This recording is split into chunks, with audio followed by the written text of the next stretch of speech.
اللہ علیہ وسلم کی نور والی روشنی سے اپنے سینے کو منور اور مزین فرما رہا ہے۔ وہ روشنی اس وقت نہیں تھی، ظلم و ستم کا دبدبا تھا، کفر و شرک کے اڈے تھے، اللہ کا کوئی نام دینے والا نہیں تھا۔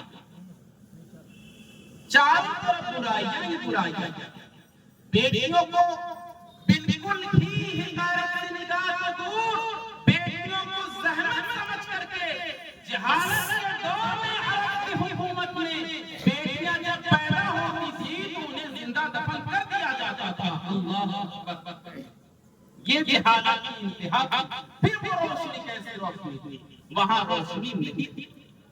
بیٹیوں کو عزت کی نگاہ سے مردانے عرب دیکھتے تھے، عرب کے لوگ بیٹوں کو عزت کی نگاہ سے دیکھتے تھے کیونکہ وہاں سرداری حکومت قائم ہے۔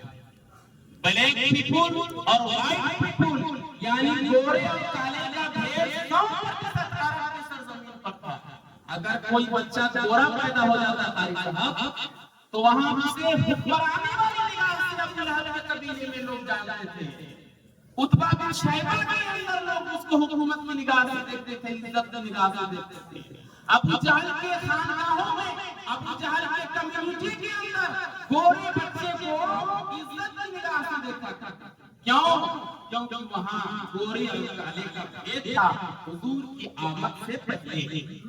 اب کوئی بچہ اگر کالا پیدا ہو جاتا تو اس کو لوگ حقارت کی نگاہ سے دیکھتے تھے۔ مکہ کے بازاروں میں جیسے آپ اگر ادھر سے والا روڈ کی طرف جائیے گا، اونٹ بازار لگتا ہے، گاؤں کے ہاتھ میں جائیے گا تو بازار ہاٹ لگتا ہے، جانور بیچتے ہیں اور انسان جانور کو بازار میں خریدتا ہے، اس کی بینک پکڑ کرتا ہے، اس کو کتنا میں خریدنا ہے، کتنا میں بیچنا ہے، بولی لگاتا ہے۔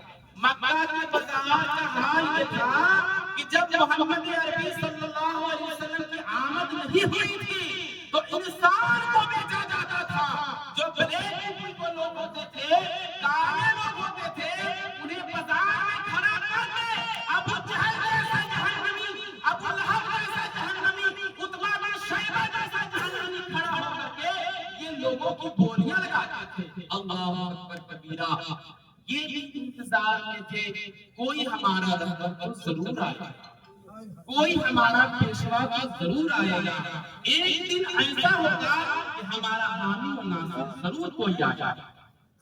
جو بچیاں قبر میں دفن کر دی جاتی تھی، روایتوں کے اندر آیا ہے، مورخین لکھتے ہیں رائٹر اپنے قلم کو روکتے ہوئے گویا کہ کوئی اپنی بات کو مکمل نہیں کرتا رہا ہے، اپنے اندر کہیں جا سناتے اس کے قلم رک جا رہے ہیں۔ مورخین لکھتے ہیں کہ جو لڑکیاں دفن کر دی جاتی تھی مکہ المکرمہ کے قبرستانوں میں، تو وہاں سے اگر کسی کا گزر ہوتا تھا، کوئی بیٹیوں کو دفنا کر کے، زندہ بیٹیوں کو دفنا کر کے آتا تھا، حال اتنا برا تھا میرے بھائی کہ میں کیسے بیان کر سکتا ہوں۔ ایک ماں ہی جانتی ہے کہ اس کی اولاد کا کیا مرتبہ ہے۔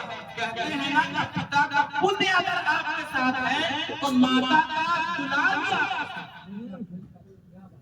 اگر آپ کے ساتھ پتا کا پنیہ پراپت ہے اور ماتا کا پیار پراپت ہے تو یتھاشیگھر آپ سورگ کی بھاگیدار ہوں گے، انیتھا نرک میں جانے سے کوئی آپ کو روک نہیں سکتا ہے۔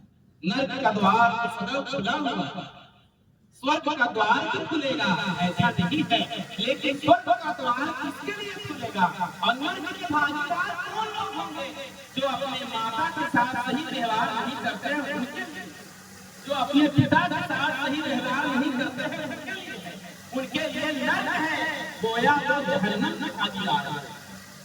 تو ہمیں چاہیے اپنے ماں باپ کی خدمت کریں، اپنے ماتا پتا کے ہر حکم کا پالن کریں، اسی میں ہماری بھلائی ہے اور اسی میں ہمیں سورگ کی پناہی ہے۔ تو میرے برادران اسلام، میں یہ کہنا چاہ رہا تھا کہ جب اس قبرستان سے لوگ گزرتے تھے تو روایتوں میں لکھا گیا ہے کہ بچوں کی رونے کی آوازیں آتی تھی۔ بعض نے تو یہ لکھا کہ جب کوئی گزرتا تھا تو دوسرے قبیلے کے لوگ تو ہاتھ نکل جاتے تھے، جو ان دونوں قبر کے اوپر سے جیسا کوئی ایک جگہ بنا ہاتھ جب دونوں ملا کہ چاند کا پہنچا کی طرح لگتا تھا کوئی دعا کر رہا ہے، میرا کوئی ہاتھ نہ صرف بھیج دے اے میرے اللہ، میرا کوئی پالا ہاتھ دے